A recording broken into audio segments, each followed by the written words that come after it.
welcome to the McLean Textile Gallery virtual tour. My name is Chris Young. I'm glad you've joined us today. We're going to have a lovely tour led by our friend Helen Blumen from SAQA.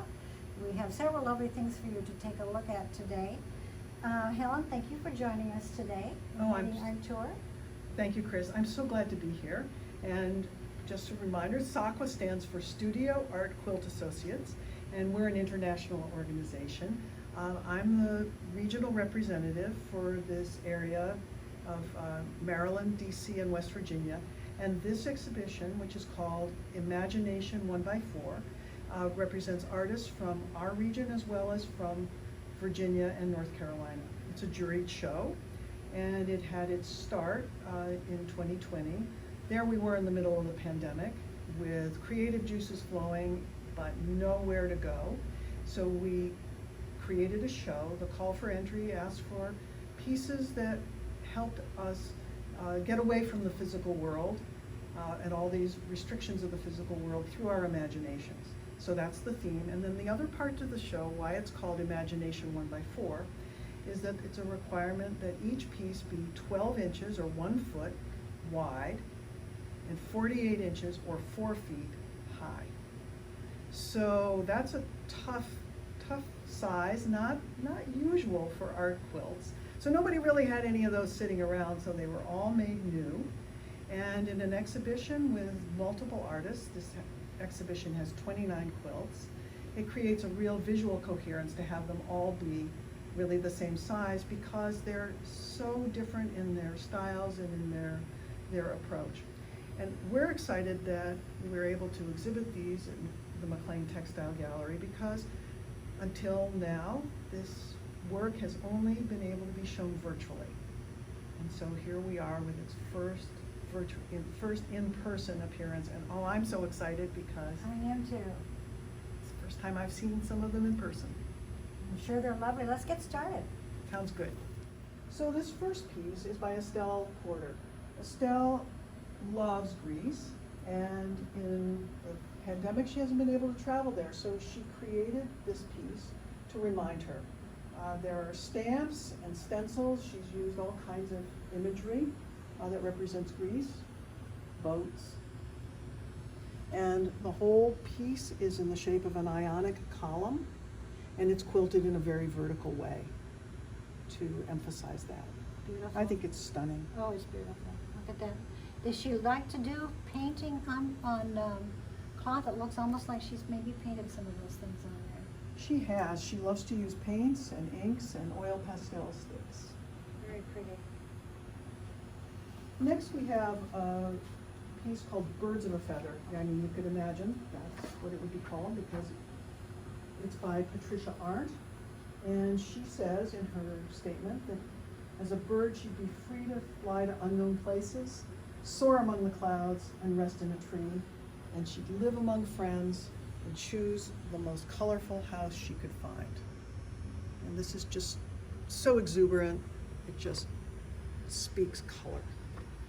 Very much in keeping with that sense of being kept at home, not being able to get out. And here you have the freedom of flying birds and lots of color. It's a powerful expression of what it felt like for a lot of us. Yes, indeed. Next we have a piece by Melinda Lowy. It's called Beyond the Milky Way. Melinda is really known for her use of unusual materials for quilts. She uses, you can see here, this is fiber etched cotton. All this, the holes in it. She uses tulle. She uses sequins. All this bright, sparkly stuff connotes the Milky Way. And she's inspired by nature, and especially the sky. And for her, it has a heart-expanding effect of making her feel she can do anything she can put her mind to. And it's also, as she says, a perfect setting for all those sparkly, glittery fabrics. Very pretty, very expressive. No, that really is reaching out. I'm sure that was very, very fulfilling for her to express herself in that way, and it shows beautifully. Well. Anne Flaherty created this piece, Calm Waters, because As she put it, certainty is knowing that the moon will rise. Clearly that's the moon. And I see a reflection on the water. Would you say that was depicting water? Kind of looks like it to me. I do. It's called Calm Waters, Uh-huh. and it includes fabric paints, applique, and machine quilting, all of which add to the effect. And every day you can count on the moon, right? It's a good thing. Yeah, beautiful. Elizabeth Davison created this piece, Cathedral Window. It uses hand-dyed cotton sateen and dupioni silk, and it reflects the beauty and rich colors of stained glass. And these windows are often found in churches and cathedrals, and they're tall and narrow like this quilt. And Elizabeth spent many hours as a choral singer rehearsing and performing in spaces like these, and looked at the windows as the light changed and the sun sets, and found it awe-inspiring. It almost looks like it twinkles. Really beautiful. These must be the paintings in the stained glass windows. Yes. Lots of bright color for some dark days. Next we have Cosmic Sliver by Margaret Griffiths. These are also hand-dyed fabrics, machine appliqued, and embellished with beads. And her artist statement starts with a question. Do you ever imagine what a world on the other side of the universe would look like? This 1x4 is looking at that far-off world as if peering through an open doorway. The precision is remarkable in that, isn't it? It is such a, Exactness of such a good job of construction and beautiful fabrics to start. lovely composition. I like the use of color. Yes, it's hard to use so many colors. Can be. Very nice. So the next piece is called Drawing Lessons. And this one's mine. And it's based on, imagine if I could draw. So I was motivated to go back to school and enroll in an introductory drawing class at college. And I struggled, and I tried to be able to put down paper images of my everyday objects. And this quilt is based on my homework sketchbook. So the top one, for example, it's my iron. A continuous line drawing without taking the pencil off the paper. And so when I used hand embroidery, I did it in one continuous line. Any significance to the colors of the fabrics? No, again, this was done in the middle of the pandemic, and this is what I had in my house. These were the handkerchiefs that I collected. They are handkerchiefs, and they're old. They were given to me by my aunt, and I think they might have belonged to my uncle. A good use for them. Absolutely. It's lovely. So Holly Cole has moved here to Virginia from Ohio, where she worked in theater, and now she works as, she does quilting. This piece is called Drawn to Imagination, and her drawings, her whimsical drawings are just phenomenal. From the bottom to the top, the quilt illustrates increasingly complex forms and their hidden geometries. But what I love about it is the color and the imagination that it takes to put a composition like this together. It looks like that dog is smiling to you. It does. The dog is smiling. I think the hippo's smiling too. Beautiful. It's Finding Beauty. And it's about dandelions.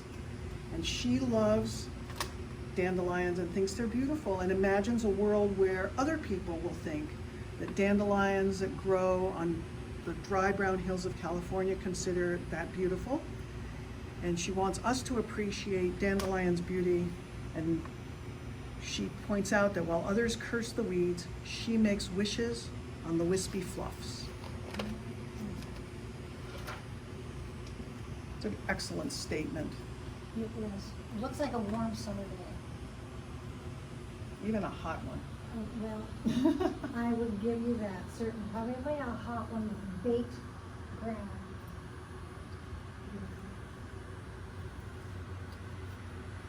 So this piece is called Fit to be Tied. It's by Diane Miller-Woolman.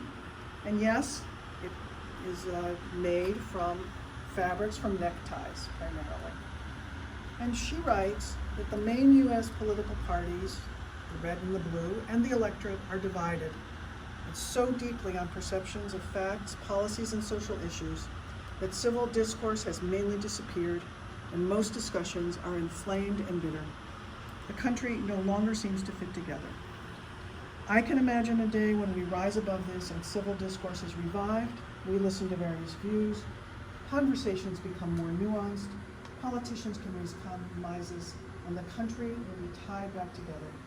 I just cannot imagine when that will be. Very expressive.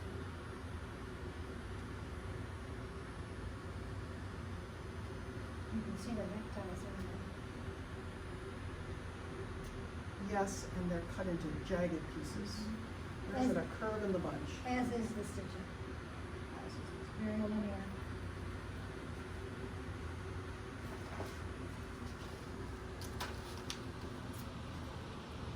This is called Float Like a Butterfly by Betsy True, and it seeks to invoke a sense of wonder at the beauty and mystery of nature.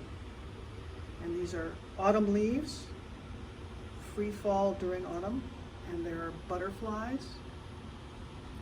And she shows the leaves as they become butterflies fluttering around the tree, preparing to travel to the unknown. That looked like a very tall tree to you. Wide at the base and narrow towards the top. I feel like I'm laying on my back looking up. I think it's the perspective of Yeah. looking up and looking at all these leaves and butterflies. So, turning the corner, we have Homestead, Sumac on Dunbar Hill. This is by Arlene Blackburn. And she's really feeling the life of where she lives, and thinking about the smells of hay bales in the dirt, the touch of the limestone blocks, and the colors that excite all the senses. So she's used her imagination to bring us into her world.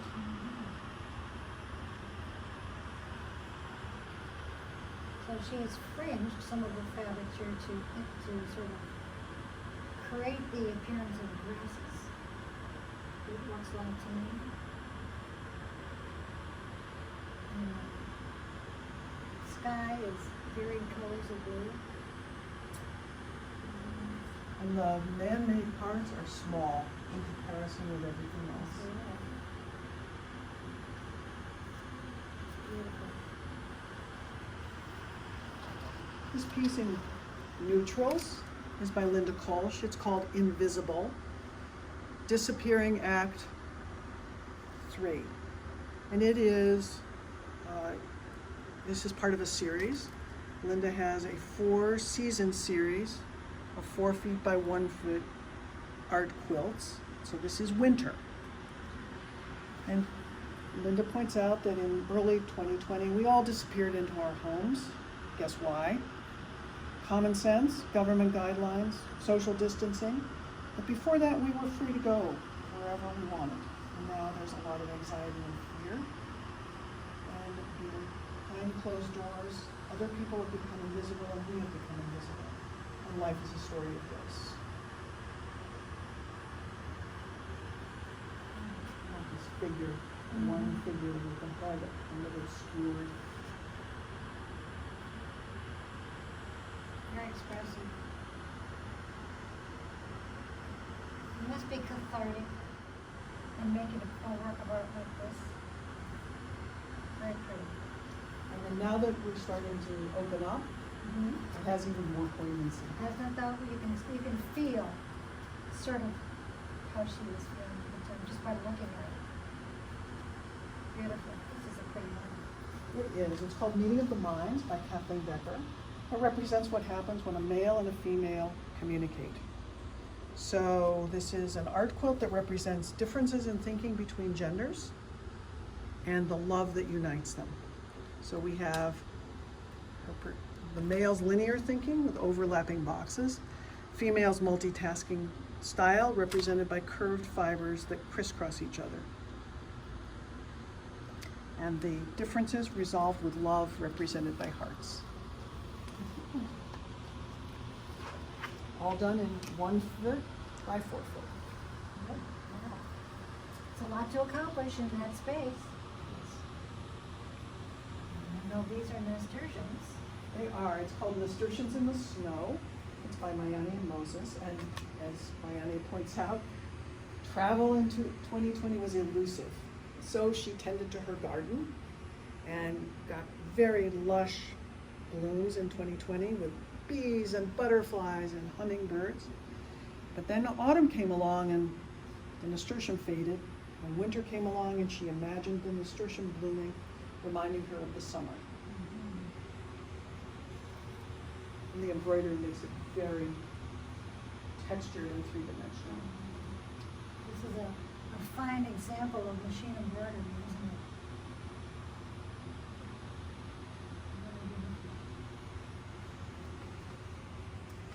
And you can get the different gradations of color depending on the threads that you use, and it bleeds into the blossom, very effective.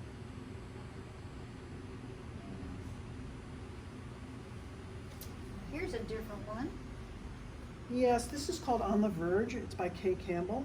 And those beautiful, colorful things sticking out are supported by floral wire.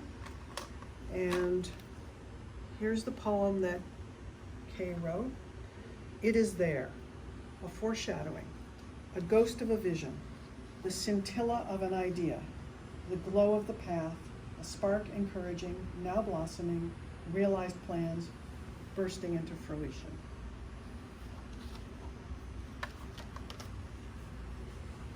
So are these like, I wonder, so those are wires, made of wires? They are. I think she says it's floral wire Oh, covered yes. with cottons. Okay, got it, sure. And some fabric paint. Instead of bursting forth, instead of coming out, it looks like. Yeah, it's called Optimistic Pareidolia. It's by Paula Dean. And pareidolia is not a word we use very often.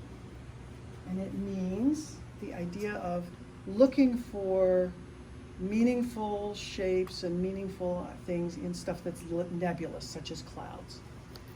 And Paula says she could spend hours looking for shapes in clouds, coffee, or a piece of ice-dyed fabric.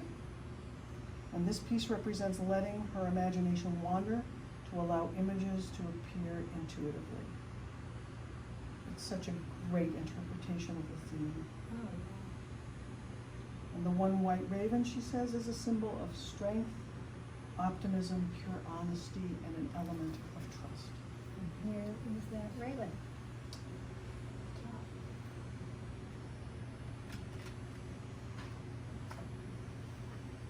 Very, very nice. Using some batik in there.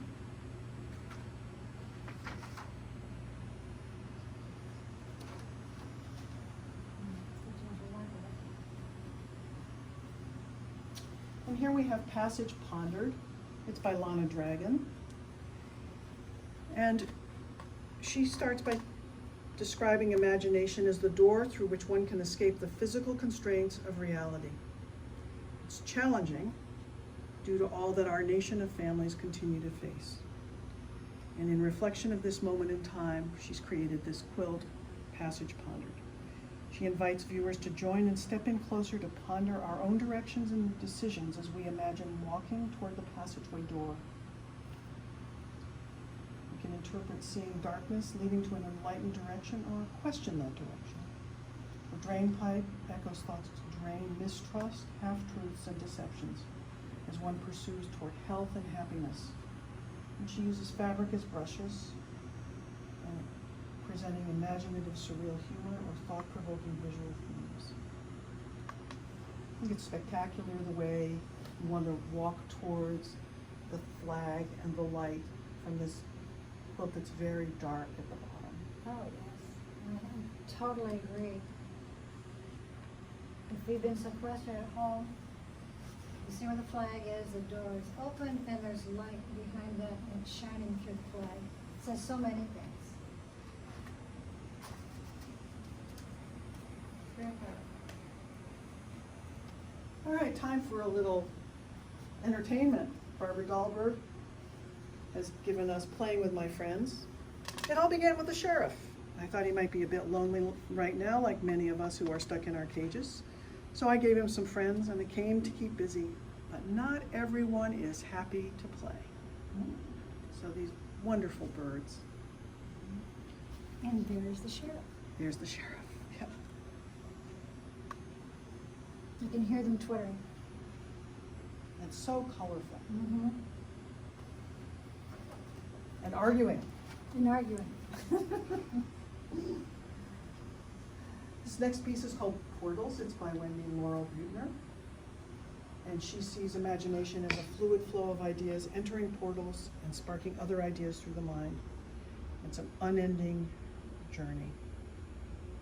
And she loved the dimensions of having a long, thin canvas, because it really enhanced her vision. Mm-hmm.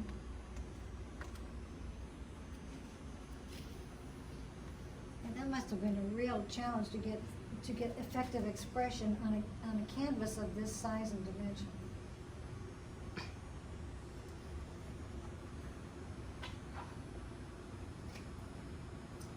Next piece is called Rainbow Excluded by Stewart. Yes, it's blue. It's all blue.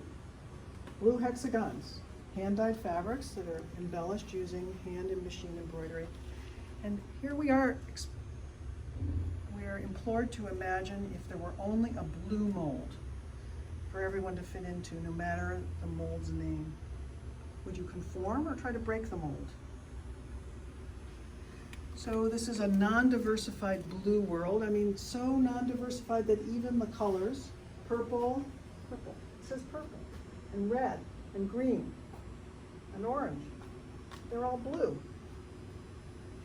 So did they choose not to be a red? They were intended to be a red, but they chose to be blue because that was the conforming thing to do? I don't know. Expression. Is that a pie? And I believe there might be one at the top too. So somebody's watching. Another game. Around the corner, we have Rochambeau Cutting Conversations. What's the game? Rock, paper, scissors. And here's the scissors part.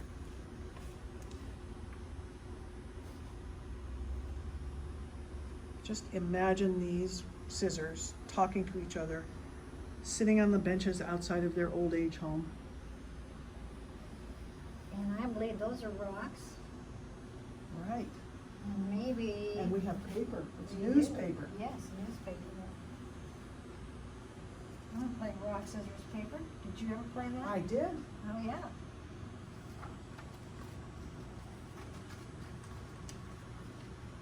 Now we have Spiraling Thoughts by Jane Bentley Gaskins. And this, she says, plant the seed of a random thought and then have the courage to let it wander. That's imagination. And it's wandering.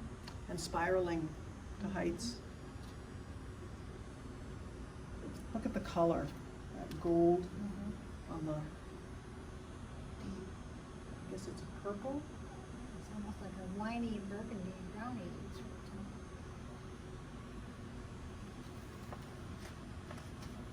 Next piece is by Jane Fellows. It's called Swimming World. And this is a landscape. But it's not any landscape that you and I actually see. It's an imagination landscape. It doesn't correspond to the laws of nature. There's marshes, deserts, fields, lakes, rivers, forests, arranged without any regard to the physical world. And there are figures in it also, not really in necessarily the so-called right place. Birds, fish, clouds, trees, and some heavenly bodies in the sky, whatever they might be.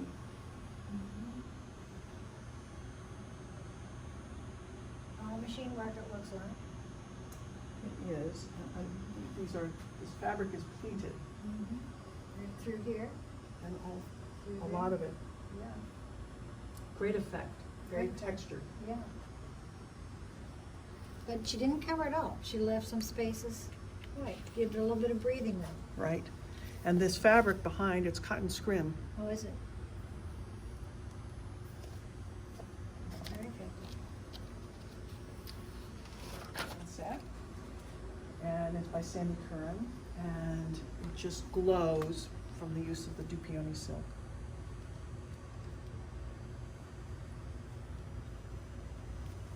Imagine the beauty of God's sunset. Again, bright colors for kind of a dim time for us.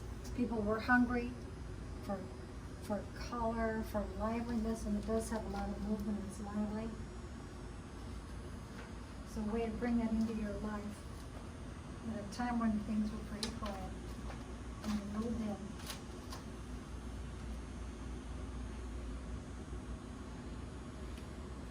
Moving on, this is called The Imagination of Nature, and it's in neutrals. It's by Susan Price, and she loves these muted, subtle colors and the details that you can capture with eco-printing, and just escaping from reality by walking in the woods. She quotes Richard Feynman, an American physicist, that the imagination of nature is far, far greater than the imagination of man. She's got it in 3 parts, it looks like, with these quotes in the middle. Right. And that's the Feynman quote right there. And they will create that sort of misty sort of look to it. Very gentle. And wonderful So- hand stitching. Create texture, this seed stitching is magnificent. Not fancy stitches, just very expressive and totally within the character of the imagery. Used selectively. There's another bright one. It is mostly a lot of machine piece batiks. It's called Three Halves but Not Quite Whole. It's by Robin Hamill. And she says, for many reasons, 2020 has left me feeling unsettled and awkward, like having all the right parts, but none are in the correct place to feel complete. 3 wonky half circles, lack of connection of parts. And she dedicates this quilt to all those suffering from loss and loneliness.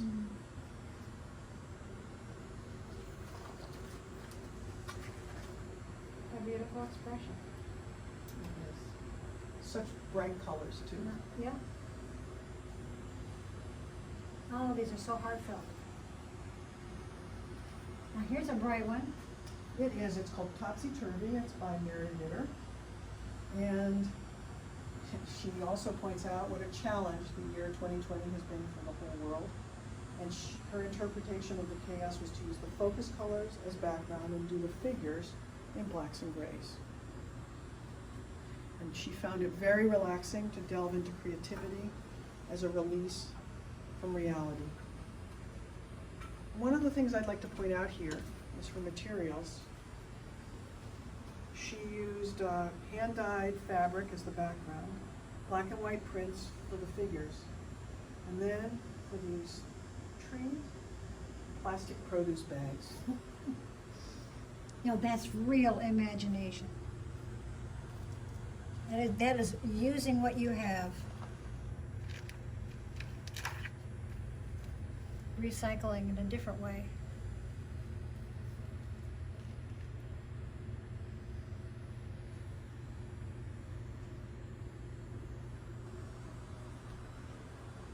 Boats on the river. Are they playing tag at the top? They're flying kites. Flying kites. Is it snowing there? Oh, but it's raining. It is, okay.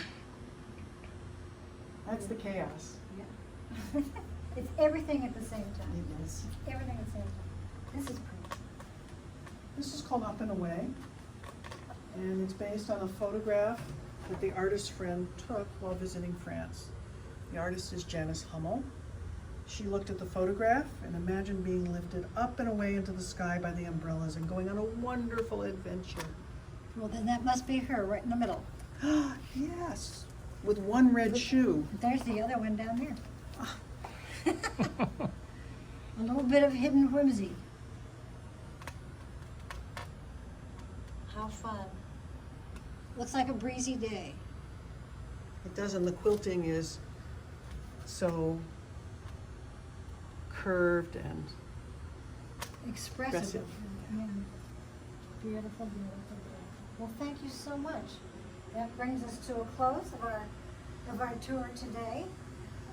Thank you for joining. Helen, thank you for joining us today.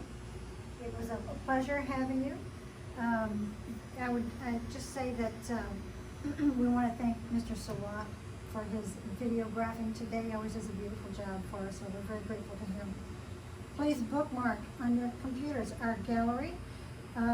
It is the McLeanTextileGallery.com, where you will find more of our visual tours. We have a visual tour every month that we do for our next exhibition.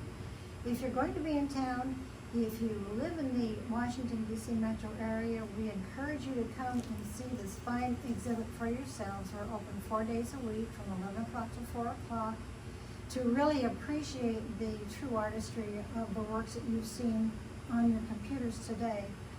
I think you'll really appreciate the kind of work that's been done here as well. So thank you again for joining us, and we hope to see you soon.